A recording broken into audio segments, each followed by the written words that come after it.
In the year my marriage looked the most perfect, I asked for a divorce. Gabriel laughed at me. Lisa, don't be like those hopeless romantics who only believe in love but forget how to live. After that, I moved out of the villa, and he froze my cards. He always strikes without lifting a finger, quietly forcing me to submit. But I've been preparing for this divorce for 5 years. Why would I keep a marriage with a man this shallow, vile, and emotionally bankrupt? Chapter 1. The 12th year of my marriage was also my most glamorous. Gabriel had inherited the family conglomerate. Our son Oscar was accepted early into a high school, and the largest charity gala in Jiang City, organized by me, was scheduled for next week. Just today, a flawless 5-carat pink diamond ring had been slipped onto my finger by Gabriel. As a wife, what more could I possibly ask for? With pride in his stride, Gabriel tugged me into a long, possessive kiss. I smiled faintly and gently pushed him away. Gabriel, in good spirits, wasn't angry at my rejection. He let me go and teased. You've been so cold lately. How are we supposed to have another child? I didn't respond. I focused on examining the 10 million yuan diamond ring. Gabriel tossed his jacket into my arms and strode through the dining room toward his study. I said plainly, the ring size is too big. Then, after a brief pause, I added, let's get a divorce. His hand paused on the doorknob. He turned back, sensing something. Under his gold-rimmed glasses, his jet-black pupils shimmered under the chandelier. Gabriel asked, half laughing, half confused, what did you say? I calmly repeated, let's get a divorce. His expression twisted into disbelief. Then amusement. So the ring doesn't fit. And now you want a divorce? Come on, don't tell me you want to be one of those women who throw everything away the moment they're tired. Husband, kid, everything. I looked up at him. Reflected in his eyes was me, wearing a cashmere shawl and a champagne silk dress, my curled hair neatly cascading down my back. Obedient, graceful. Asking for a divorce really did make me look unreasonable. Gabriel adjusted his glasses, a mocking smile brushing his lips. Do you want to go back to those days when debt collectors were knocking on your door? His tone remained gentle, even affectionate, but his eyes held the condescension of a man who believed he held the power. Gabriel brushed my hair behind my ear and softly asked, have you forgotten what it felt like being kicked out of the villa? I hadn't. It was that December night wind that ruined my knees. He leaned in by my ear, his voice as cold as a snake hissing. Lisa, without me, you're nothing. Why would you want to suffer again?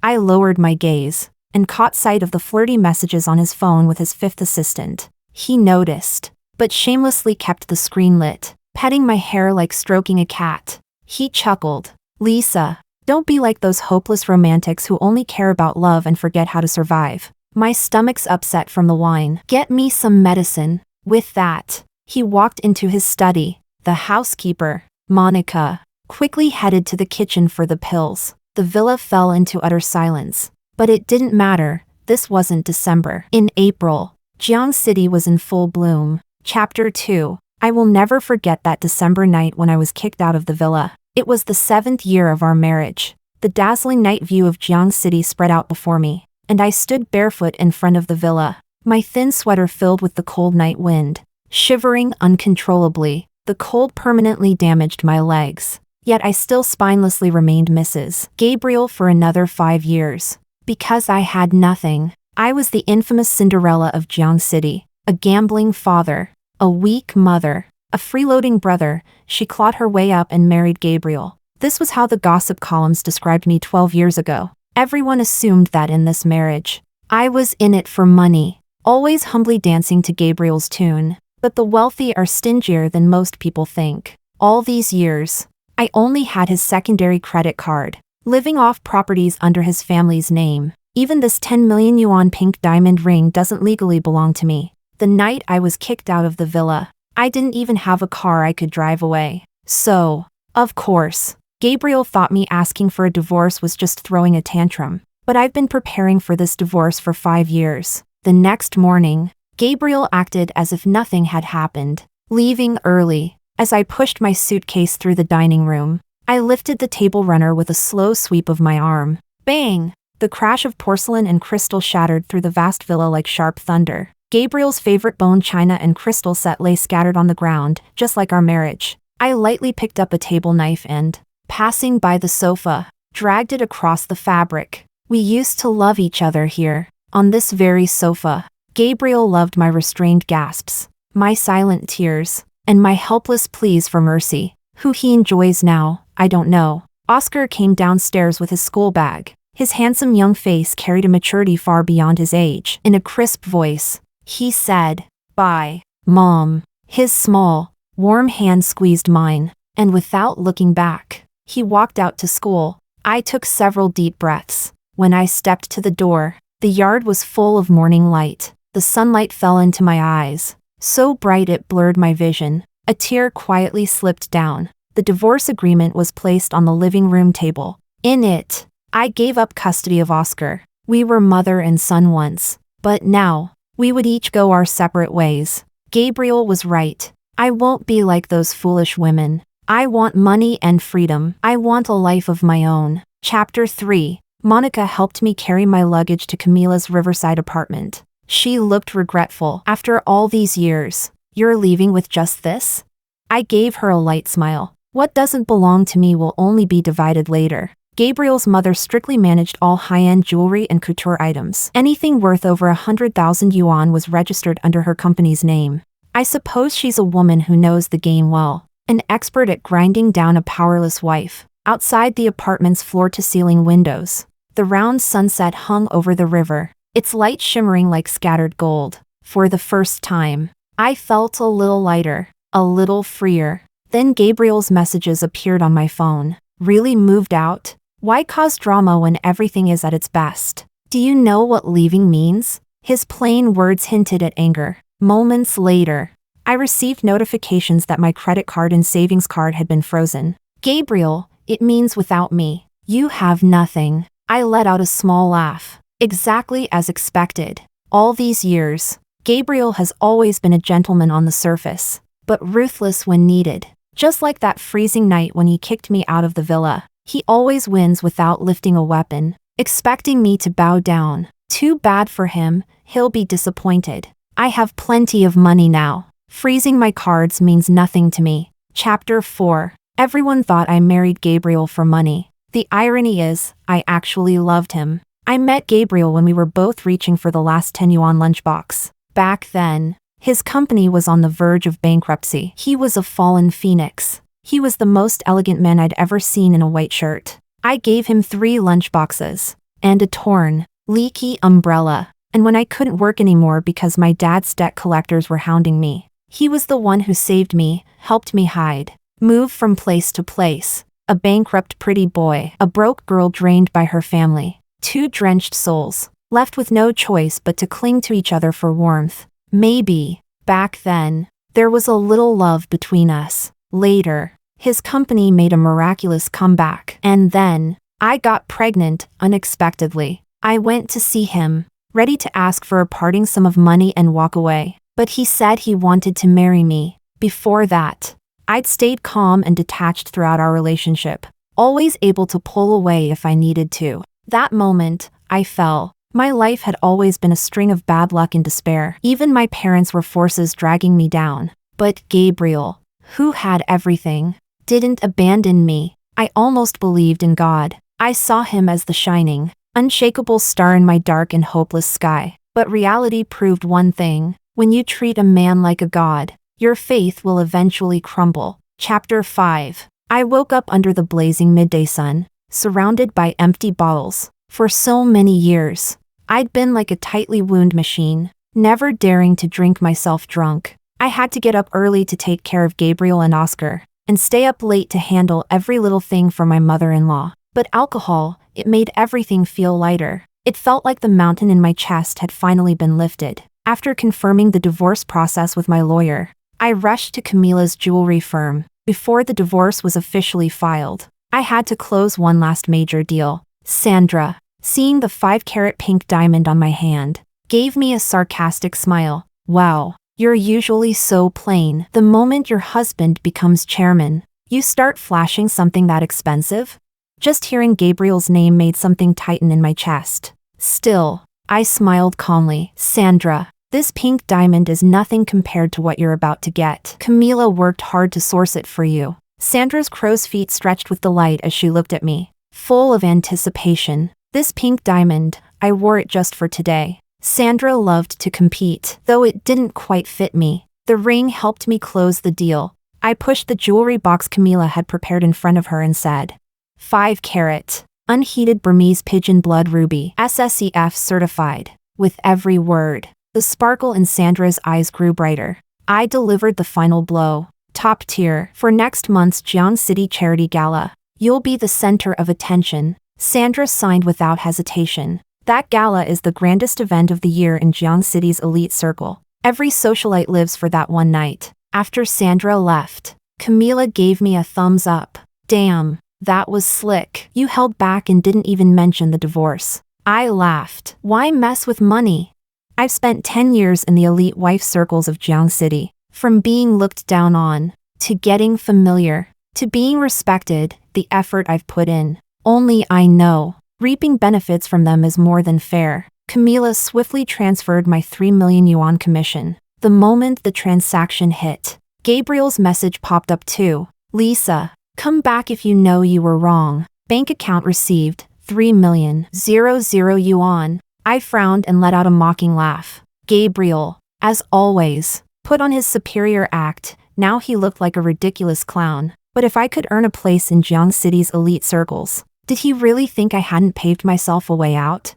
Chapter 6. My love for him was worn down in the 7th year of our marriage. Before that, I accepted everything with silent gratitude. I signed the harsh post-nuptial agreement, moved into his home without a wedding, gave birth to Oscar, and quietly, attentively cared for them. Gabriel, aside from occasionally correcting my improper behavior, always treated me with indifference, and because I didn't know the rules, I embarrassed myself more than once in public, drawing others' disapproval. From then on, Gabriel looked at me with judgment in his eyes. By marrying me, he'd lost a valuable alliance. His career stalled, and people laughed at him for it. It felt like an invisible wall had risen between us. I lived in shame and self-doubt for a long time, but I'm a simple person at heart. I naively thought, if I could just fit in with Jiang City's elite wives, if I could become one of them, maybe I could tear down that wall. So I swallowed my pride and begged my mother-in-law to help me integrate into high society.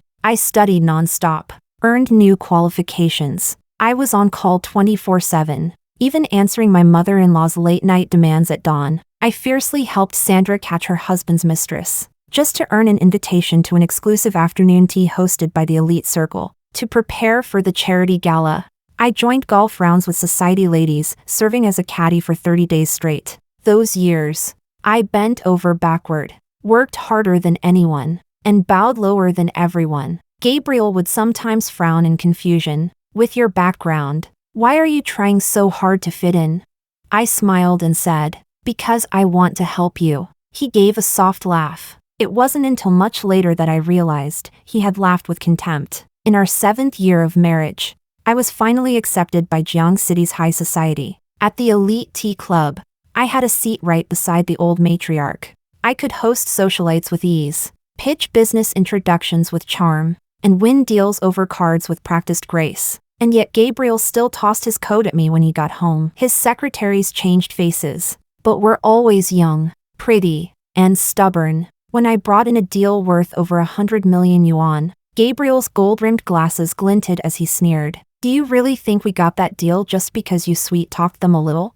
Don't overestimate yourself. It's because of the company's name, because you're backed by the old lady. His eyes were full of annoyance and disdain. Why are you becoming like them? So slick, so fake, so calculating. Do you even realize how disgusting that is? What happened to your old self?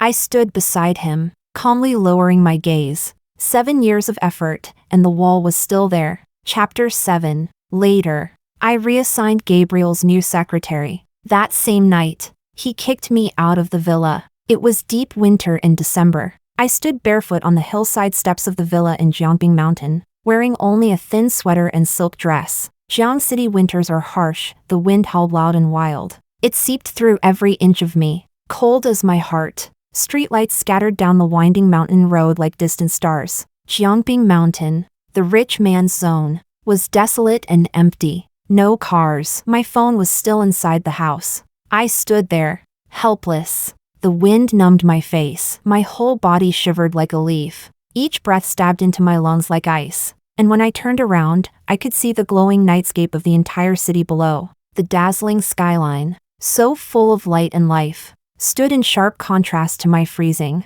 trembling body. It was the cruelest divide. The glamorous life had always been an illusion. I was just an ant. At some point, tears began to fall. Much later, Gabriel opened the door. He was wrapped in a warm cashmere sweater, hair still damp, exuding the lazy comfort of someone fresh from a hot shower. I looked even more pitiful curled up by the wall. Gabriel's eyes flickered with a trace of satisfaction. His voice was polite, gentle. Lisa, if you behave, you can keep enjoying a good life. So all those soft-spoken persuasions from him were just elegant commands. Maybe he didn't even like that secretary I reassigned, but he couldn't stand me defying his authority. Every deal I secured for him was thanks to his family name. I didn't have a bank account under my name. Every penny I spent was on his secondary card. I owned nothing. I was never respected. He just wanted control. I wanted to laugh. But my face was so frozen it couldn't move. He didn't love me. He looked down on me. Then why marry me? Why give me hope? Hadn't I done enough all these years? Gabriel turned and walked away slowly. I heard every soft clack of his teeth and tongue in that moment of silence. My joints ached from the cold. My stomach throbbed in pain. I didn't resist. Step by step, I dragged my numb legs and followed him inside. He nodded in satisfaction. I gave a faint smile. He patted my head like offering charity. He thought I'd been tamed, but I had simply let go.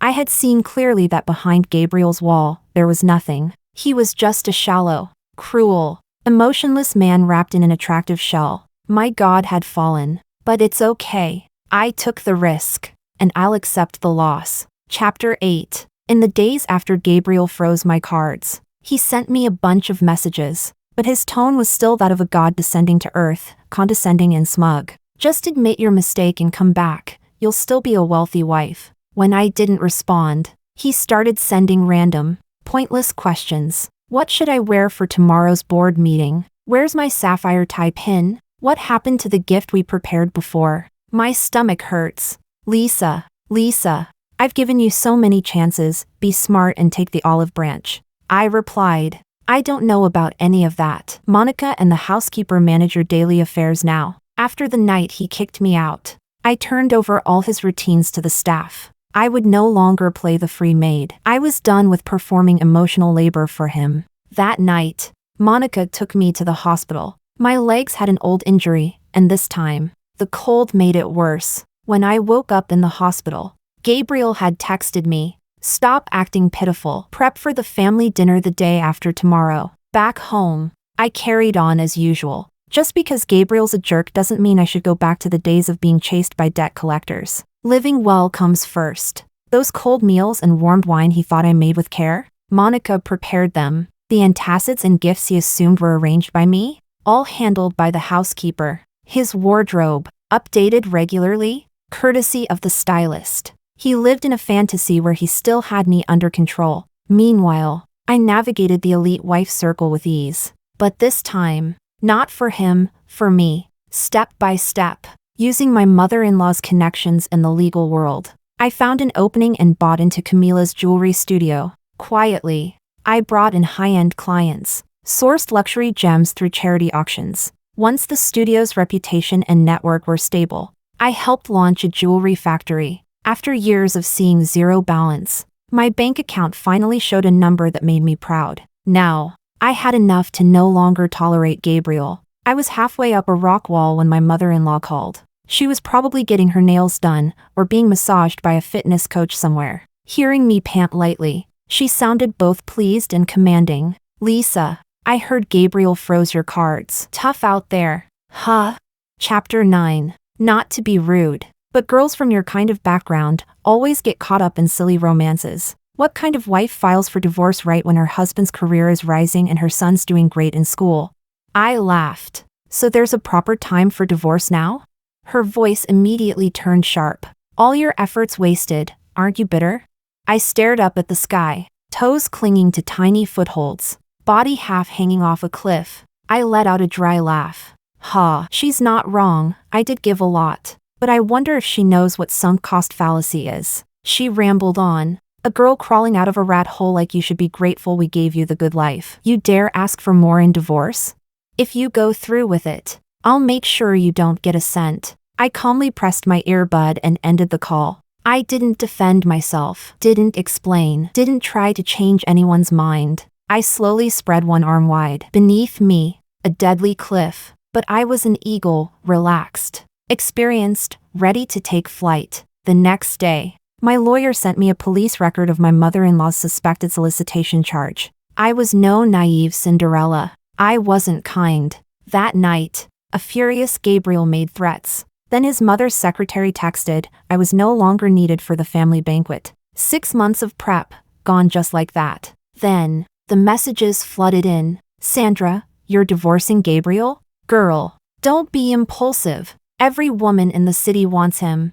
His mother, I really liked you. That's why I want you to think this through. Camila, Gabriel's quietly telling people about the divorce. And he's got a new hot secretary. Zoe, finally leaving. You never deserved Gabriel anyway. Freezing my cards was step 1. Sabotaging my so-called career was step 2. In Gabriel's eyes, all I ever did was butter up rich wives and plan some charity dinners. He thought I'd beg him in fear. But Gabriel was wrong. I no longer cared about anything in Jiang City. What regret could I possibly have? My past obedience was out of love. My later indifference was because I was already saying goodbye, watching the sunrise and sunset through my window. I drank all my favorite dessert wines. Finished the documents for my master's application in art history at Port City. I couldn't afford a degree before. Later, I studied for an MBA for Gabriel. And after that, he said it wasn't necessary. Now, I can study what I love. When I hit submit, the version of Lisa who once cowered began to unfurl. Then came a message from my accountant. My offshore account now had a full 20 million yuan in cash. May in Jiang City. The weather was perfect. Chapter 10. Rumors of our divorce spread like a punch thrown into cotton, loud, but landing on nothing. The always mature, refined Gabriel became volatile in my texts. At first, he reminisced about where we first met. Jiangbei village is being demolished. I already bought the land where we used to rent that little house. Why bring up somewhere from 12 years ago? What was I to him during the 11 years of our marriage? As I kept ignoring him, he changed again, into a clown. What makes you think you deserve 3 properties in a divorce? Lisa, you'd better bow your head and admit you're wrong. Because of the strict prenup, I wouldn't get much anyway. But in Gabriel's eyes, I wasn't even worth 3 apartments. How cheap was I to him? A bitter, salty taste filled my mouth. I let out a long breath, then curled my lips into a bitter smile. My lawyer called frequently. Gabriel's side kept delaying, and they advised I could sue for divorce. But I didn't want unnecessary mess. I just wanted to take the money and go. So I called Gabriel. You've been tangled with Zoe for 2 years. Don't you think Mario deserves to know? Can't we end this peacefully? Zoe was his first love and Mario's current wife. Gabriel chuckled. So that's what this is about? Ha, he still thought everything revolved around him. Relax. I didn't go crawling back to Zoe. She got some shares from Mario. That ring. I cut him off. I don't care what you're planning. I just want the divorce finalized. He let out a low laugh on the other end. You're so spirited again, Lisa, just like when we first met. When you've lived in the gutters, people expect you to turn into a shrew. Back then, his parents were hiding overseas, and Gabriel was stuck in a slum. When the landlord bullied him, I was the one arguing for our rights, while he just stood behind me and laughed softly. His laugh was so refined, so attractive. I couldn't bear to scold him. When he was chased by debt collectors, I even helped him escape, ended up hurting my leg. That old injury was what made me freeze so badly in the cold later. He cried as he carried me for 5 kilometers to the hospital, throwing up from exhaustion when we got there. After vomiting, he still wandered the ER looking for a doctor like a lost child. Turns out, we really loved each other once. But now, my heart was cold. I hung up. A moment later, Gabriel texted like some magnanimous benefactor. Lisa, I forgive your tantrum. Wear the ring to tomorrow night's banquet. And the dress too. Chapter 11. His secretary delivered a white mermaid gown, covered in pearls and encrusted with crystals. It was a new season piece from House C, just released on the runway yesterday. Gabriel must have pulled a lot of strings to get it delivered on time. The sunlight fell like glitter over the luxurious dress. Stunning, dazzling. Even the most sophisticated society matron would be touched by its splendor. I let out a shaking laugh, lips twitching between a smirk and a sneer. Gabriel knew his tactics well. After belittling me, now he offers me a sweet candy. Funny, this tiny scrap of care I used to beg for, he offered now, when I no longer wanted it. We met at the Mountain Villa gate.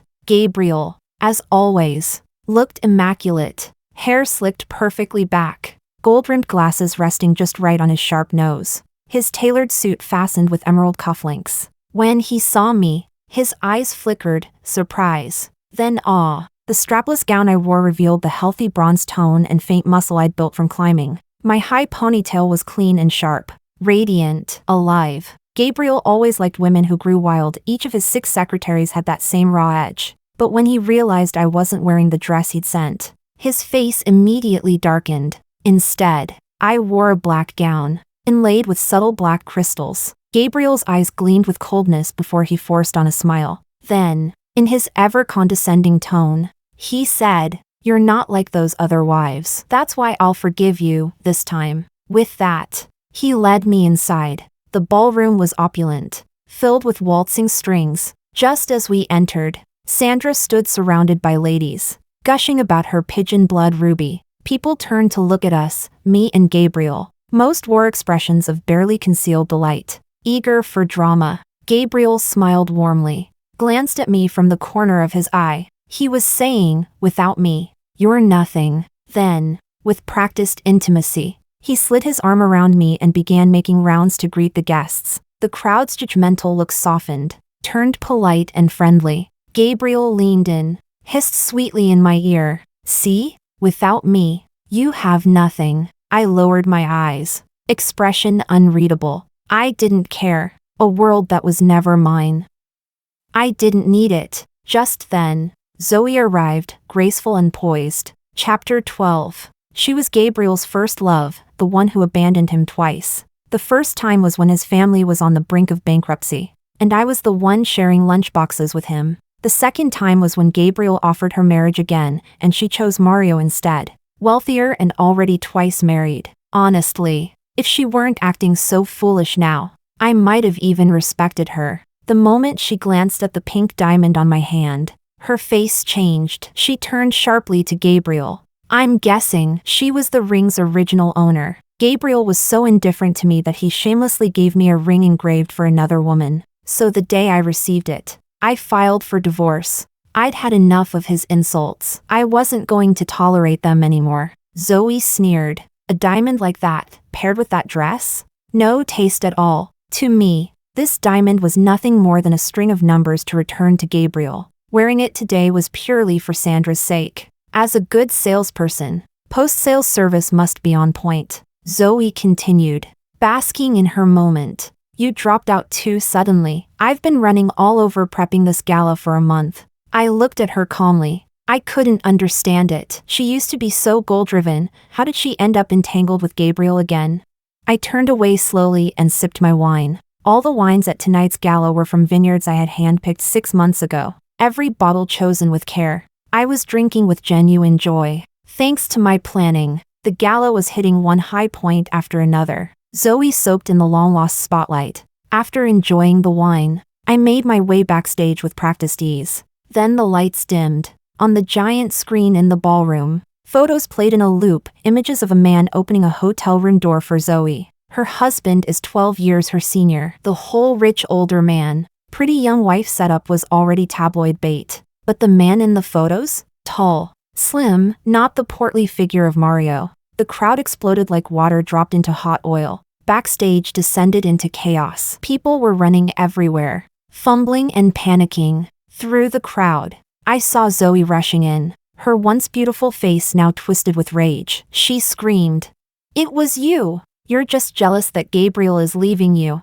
She lunged at me, but smack, a crisp slap rang out. Chapter 13. Her fair cheek turned bright red on the spot. There stood the old matriarch, calm and composed, her jade bangle glowing softly on her wrist. It was hard to believe that such a well-mannered woman had just thrown that slap. Zoe instantly went silent, like a chick caught chirping in the wrong place. The old lady looked at me and sighed. You've always been steady and restrained. Why lose control now? How do you expect to survive in Jiang City after this? I gave a big, carefree laugh. Survive here? I'm leaving Jiang City. The matriarch's deep-set eyes widened slightly, then she chuckled. She realized I was done playing their game. I shrugged and walked out of the venue, calm and confident. I'd blown up their family's dirty laundry. Their downfall was just beginning. Just as I left the banquet hall, Gabriel's mother stormed over, fuming, Himalaya bag in hand, ready to smash it at me. I sidestepped effortlessly. She staggered and slammed into the wall. That disheveled posture? Nothing like the elegance she always preached. She stared at me, stunned, and yelled, Lisa, what kind of madness is this? Her sharp red nails jabbed at my face. Did you forget? We gave you over 10 years of a good life. You leave now. You leave with nothing.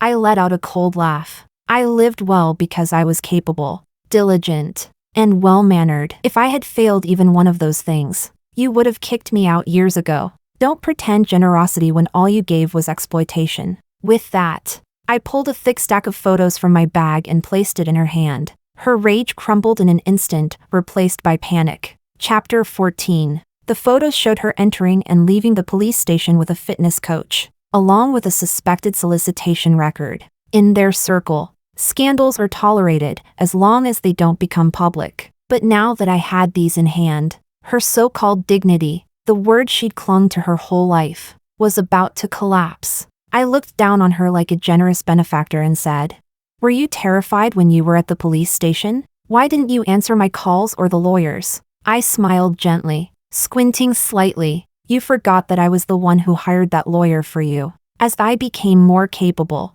she began to delegate even her personal matters to me. She got too comfortable, forgot to be cautious. It was also me who reported suspicious activities at the hotel she visited every Wednesday. In her shocked eyes, I saw my own calm reflection. You once owned a painting under your A Island's offshore account, I said, voice soft like Gabriel's, threatening, yet sweet. I really like it. Why not gift it to me as a parting token for the divorce? It's just $5 million, Auntie. Surely that's a small price for peace of mind, right? Her well-maintained face cracked, just a little. I shrugged indifferently. Under her resentful stare, I took off the painful Jimmy Choo heels and walked away barefoot. Standing at the steps outside the mountain villa, the moon tonight was unusually bright, perfectly round. The dark evening gown I wore sparkled with embedded crystals under the moonlight. It was the first dress Gabriel ever gave me, for our first formal event together.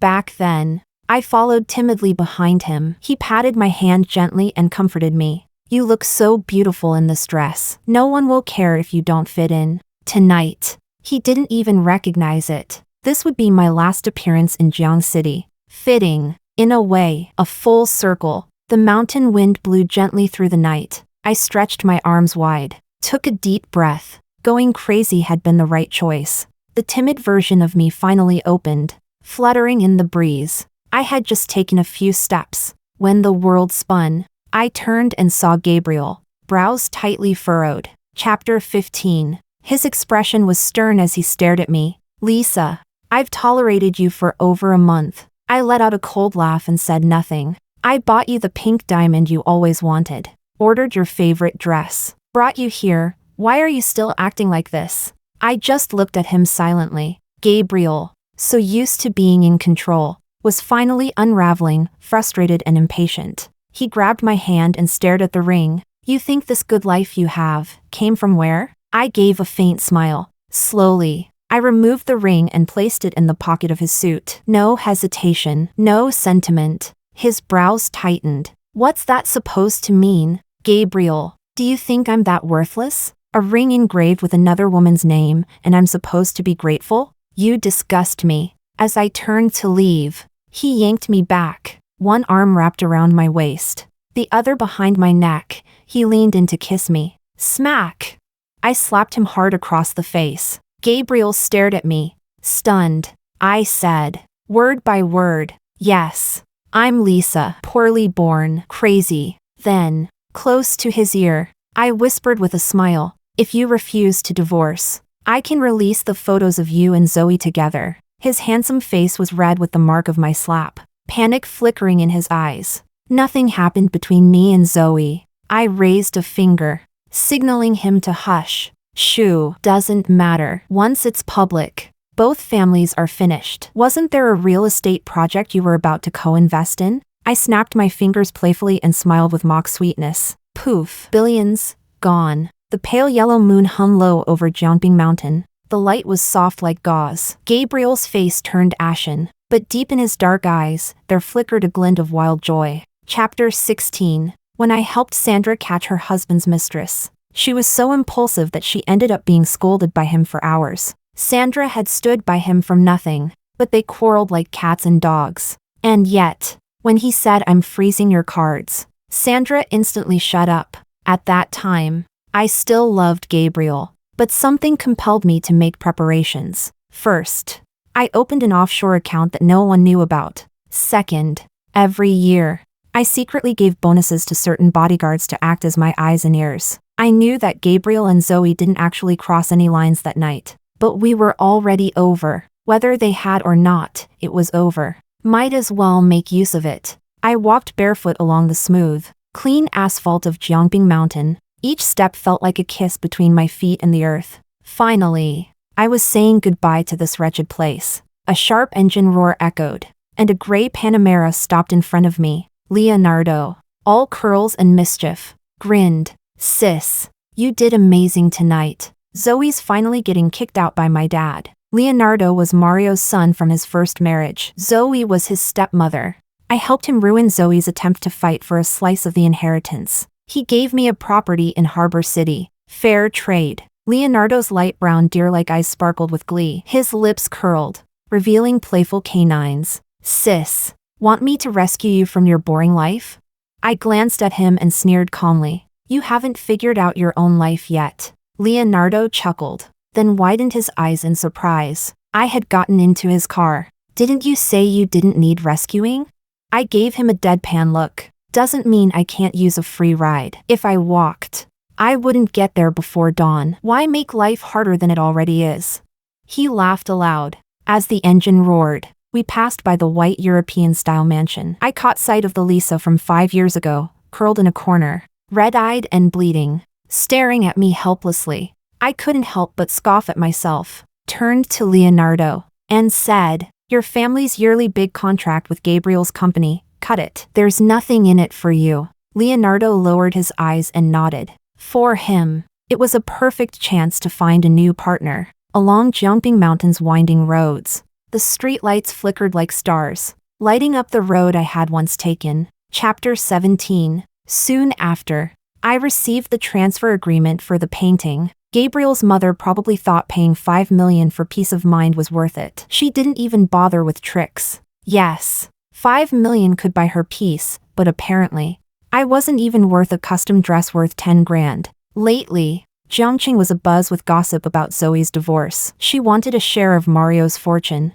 and things were turning ugly. A few days later, I brought my lawyer to Gabriel's house. Gabriel had changed his style. He wore a casual linen shirt and shorts, the chest embroidered with subtle white letters, YN. They were the honeymoon couple outfits we'd ordered. I still had the matching dress. The only sweet memories of our marriage existed when I was pregnant. He'd kiss me tenderly, touch my belly lovingly. I used to snuggle up to him. The linen fabric, coarse with a sunny scent, was strangely comforting. But then the company ran into trouble, and the collapse of our alliance became more evident. He grew cold, distant, full of silent hostility. Today, I wore only a plain white tee. Gabriel looked at me like a client file, calm and professional. Fitting, I had become just another item on his agenda. He smiled faintly, fine lines at the corners of his eyes giving him a refined patience I'd never seen before. Lisa, if you want those 3 houses, I'd give them to you even without the divorce. Without the divorce, would they even be mine? Or would he say again that without him, I was nothing? He adjusted his gold-rimmed glasses and looked at me gently, his voice low and soft, just like 13 years ago, in our shabby rental, when he told me about his adventure in Antarctica. That voice gave me healing, calm, and hope. Lisa, those secretaries. I kept them around because they reminded me of who you used to be. I met Zoe that day just to get the ring. I remembered how you stared at her during your first charity gala 11 years ago. I searched for years. That ring was still the perfect one. Back then, I just wanted to see what kind of woman could reject Gabriel twice. So the ring was a misunderstanding. 5 years ago, maybe I'd have been touched. But now, nothing, no emotion, nowhere left to fall. I said calmly, Gabriel, when you pulled me from the mud and married me, I loved you with all my heart. His eyes flickered at the words with all my heart. He looked pleased, so typical. He had always thrived on my love, certain it would never run dry. But love runs out. I don't love you anymore. To me, you're just shallow, arrogant, erratic, and unworthy. Gabriel stiffened as if something invisible had bound him in place. Chapter 18. Gabriel finally signed the divorce agreement. I looked outside. Fields of white roses were blooming wildly under the blazing sun, like fireworks in broad daylight. In that moment, the weight lifted from my shoulders, and the stars seemed to reappear before me. My eyes stung with emotion, and I couldn't help but smile broadly. Then his mother's shrill scream pierced the air. You bitch. You got your money, now get out. Her face was twisted like a demon's as she stormed toward me, grabbed my collar, and raised her hand to slap me. Gabriel quickly stepped between us. Just then, Oscar called out from the doorway, Grandma? That brought her back to her senses. She valued her eldest grandson, especially one as outstanding as Oscar. Oscar stepped forward and gently took her hand, giving me a calm glance. Grandma. She didn't even fight for custody. There's no need to get upset. I have a piano performance at school tomorrow. Come see how I've been practicing. He led her out of the study slowly. Before they disappeared from sight, he and I exchanged a brief, knowing glance. Even Gabriel seemed uneasy. He said apologetically, I'm sorry about my mom and Oscar.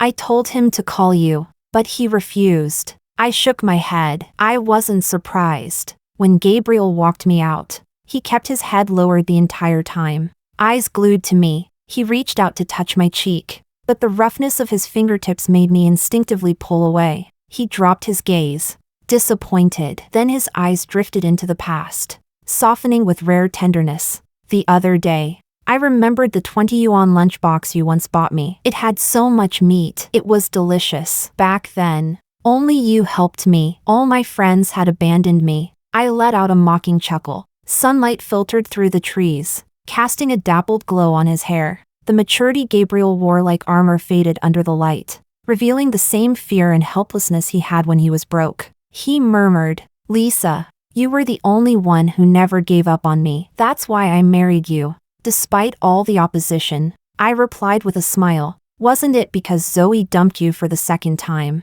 and you were just clinging to me like a drowning man to driftwood? His throat tightened. But I really did fall in love with you. So you belittled me? Controlled me? Looked down on me? Gabriel's eyes turned red. I just couldn't accept you becoming like the others. I wanted you to always pay attention to me, always be tormented and obsessed with me, always show me how much you loved me. I scoffed. So you wanted me to be dignified and helpful, yet still naive and stubborn like back in the slums?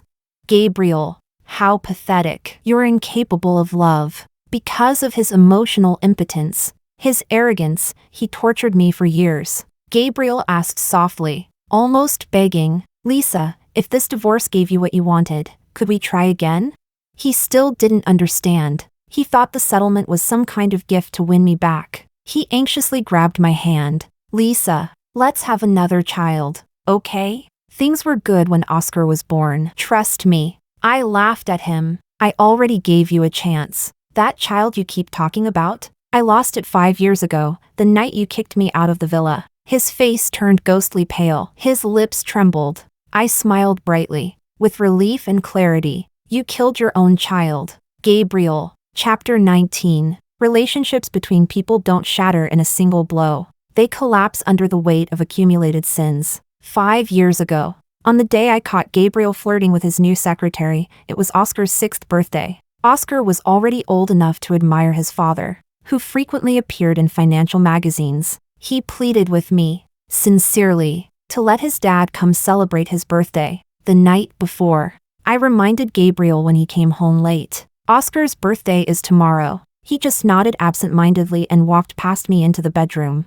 At that time, I was secretly holding a pregnancy test. I was thinking, if tomorrow the hospital confirms it, I'd bring the ultrasound to Oscar's party and announce it. Just imagining it made me smile with happiness and hope. I naively hypnotized myself. Even if Gabriel was cold and critical, even if he never truly saw me, maybe this child would be a new beginning. On his birthday, Oscar sat in front of a lavish birthday cake, eyes full of anticipation, staring at the door, waiting for Gabriel. He even nervously asked me what kind of gift his dad might bring him. We waited from noon until nightfall. Monica cleared the cold lunch, and the cream on the cake had already collapsed. Oscar didn't cry or throw a tantrum. He just disappeared into the bathroom for a long time.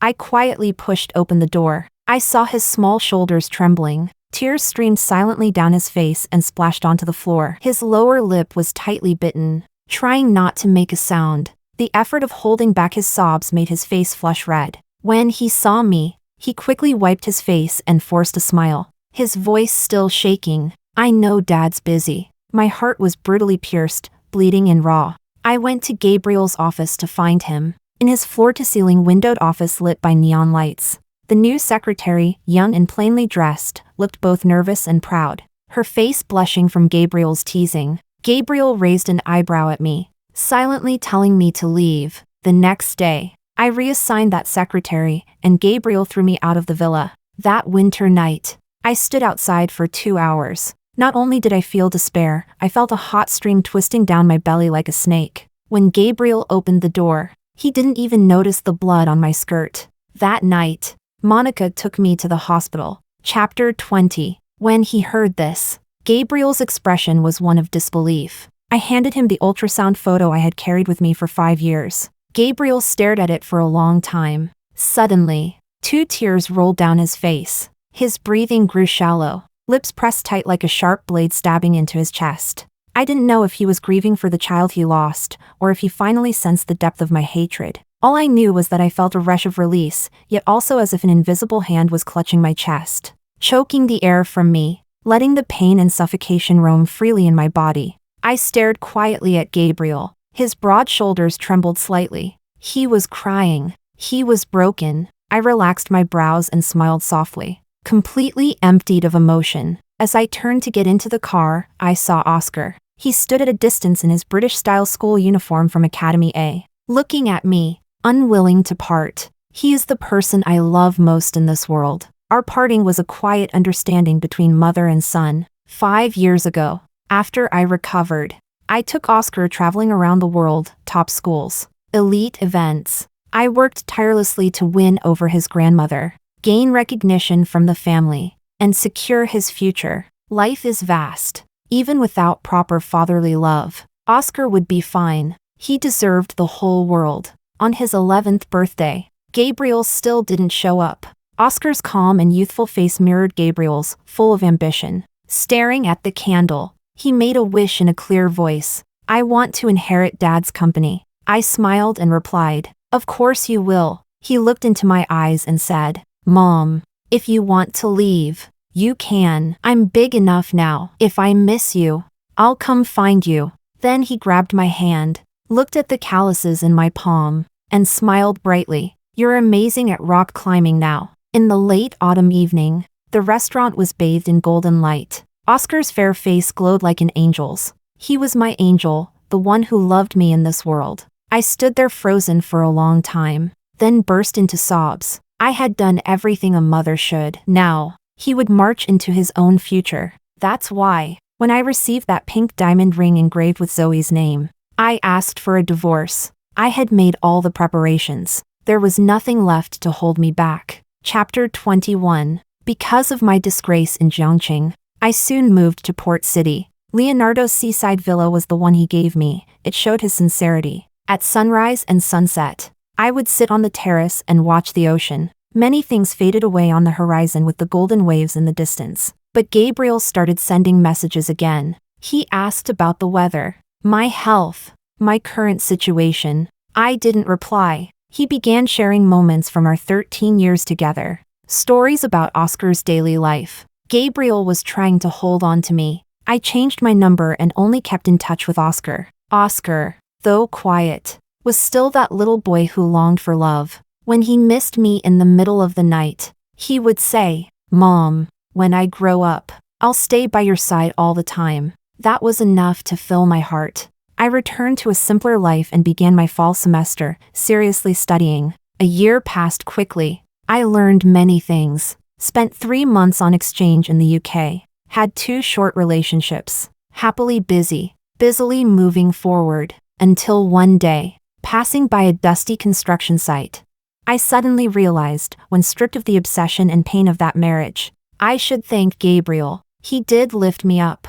I was no longer that Lisa who feared calls from debt collectors and calculated every penny just to get by. But I didn't forgive him. When I received my 1 million yuan dividend from the company, I finally got in touch with Camila. We talked all night. Camila exclaimed, "Hey, you won't believe it, Gabriel's turned over a new leaf. He comes to me every couple of days just trying to get a hold of you. Where on earth are you hiding? He can't find you at all." My house was still under Leonardo's name. Of course Gabriel couldn't find me. Camila continued excitedly. He's acting like some love-struck fool, waiting outside my place every day. I couldn't take it anymore, so I told him you already have a second boyfriend. You know, Gabriel, always calm and elegant, but when he heard that, he just squatted down and burst into tears. Scared the hell out of me. That hidden pain in my heart flared briefly and disappeared. I spoke in my usual tone. I think Port City would be a good place to open an auction house. I'll go back to Jiangqing soon to discuss it. Chapter 22. The night before my departure. My ex and I spent the whole night talking about art. Early the next morning, he took me to the airport. He said with a smile, "Lisa, if fate allows, we'll meet again." I kissed his cheek with a smile, then turned and walked decisively through the gate. I don't expect anyone to come save me. Nor do I hope to move anyone with love. I love myself enough, so love will never be my cage. Every encounter, every love, it's enough just to experience it fully. Jiangqing felt both changed and unchanged. When I ran into Gabriel, he looked haggard and thin. I'd heard his company had gone downhill after losing Mario's partnership. Gabriel gazed at me for a long time, then smiled like someone who just found a lost treasure. "Thank goodness you're back," he said. His rough, broad hand gripped mine tightly, his voice hoarse and low. "No one prepares stomach medicine for me anymore. No one leaves a warm meal or a light on. No one lays out clothes or gifts for me anymore." He kept listing all the little things I used to do. I looked at him, helpless and amused. After the divorce, I had generously compensated the housekeeper and Monica, arranging for them to work at Mario's house. I also passed my stylist to Sandra. I just wanted Gabriel to understand. Ignoring people, even housekeepers and maids, is wrong. And without that thoughtful care, what does life really feel like? I laughed at him. "Gabriel, why are you whining to me? It's been a whole year, you've had plenty of time to train a new housekeeper and maid." He froze, stammering, "It's not the same. You loved me, you cared. That's different from servants." I glanced at him sideways, smiling lightly. "Didn't you know? Starting from our 7th year of marriage, all your meals and needs were handled by the staff. At most, I just passed along your requests." His expression shattered in an instant. His face turned pale. I checked the time. It was time for my meeting with Camila. I turned to leave. Gabriel grabbed me, his eyes tired and flustered. He whispered, "Lisa, I really regret it. You can come back. I truly love you. I've been thinking about you so much I can't sleep. I regret everything. Please come back." Chapter 23. I looked at him with a kind, yet detached expression. Gabriel wasn't just shallow and despicable beneath his polished surface. He was absurdly self-important, and I truly found it baffling. At 24, I fell hopelessly in love with him and married him. At 31, I stayed in the marriage for the sake of money and quietly planned my path. At 36, because the money was enough, I chose to leave. I've always had the courage to own my bets, and the strength to walk away from it all. Every decision I made wasn't to make him regret it. They were all for one reason, so I would never regret it. Why would his regret hold any power over me? I smirked slightly and asked, Gabriel, do you really think you're worth my effort? He stared at me in disbelief. Just then, Camila's Panamera pulled up with a low engine purr. I continued, the me of today won't think of you, and even if I do, I'll just see you as a passerby. I was no longer afraid of seeing Gabriel's disgusted face. No longer afraid of crying at midnight over a man who never loved me. While he stood there stunned, I quickly got into the car. With a sharp roar of the engine, I sped down the road like I was flying away from it all. 2 years after my master's degree, I began preparing to open the auction house in Hong Kong when I ran into Gabriel again. He was no longer that elegant and refined man, but someone visibly worn down by time. The company had slowly recovered under his exhausting effort, but the pressure of walking on eggshells every day had stripped him of his grace. His back was slightly hunched, and the once carefully maintained body had slackened. He had become just another unremarkable 40-year-old man in the crowd. For someone once so proud, dazzling, and unattainable like Gabriel, fading into ordinariness was probably the harshest punishment of all. Looking back, I felt no love, no hate, no regret. I nodded to him calmly. His gaze flickered with surprise, joy, and shame. Before he could speak, I offered a polite smile, then drove away. Now, all I want, plain and simple, is for the company to be managed well, so Oscar won't inherit a mess.